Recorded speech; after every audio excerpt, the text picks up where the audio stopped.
Here's another tip for you in the new economy.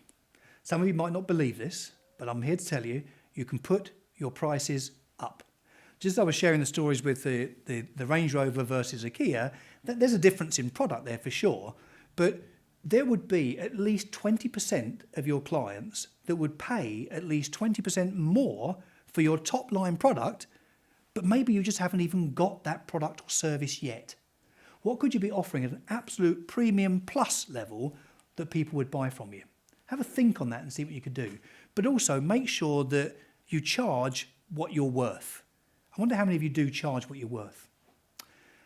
One Christmas, a couple of Christmases ago now, I was down spending the time in Australia. And when I was down in Australia, whilst in amongst all the shops in the CBD, the Central Business District, I was just drawn to the most incredible Spanish guitar music. There was a young guy there, Tom Ward, who was playing away on what looked like an absolutely beaten up guitar, full of bullet holes it looked like, I'm sure they weren't.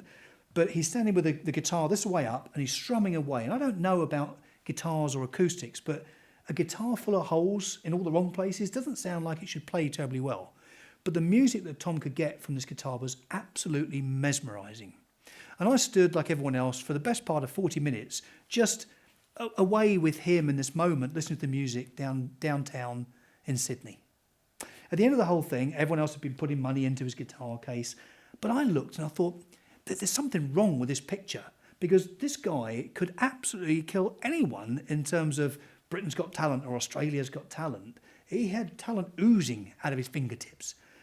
And yet he's busking on the streets of Sydney and busking for change and selling CDs out of the case for $10 a piece.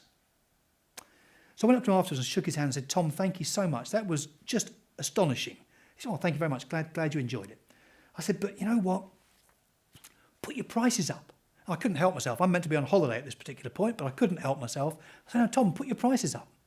And he shrugged his shoulders and laughed a little bit, like people often do when I suggest you should put your prices up, because most people will tell you, salespeople particularly, that we're being pushed down on price all the time.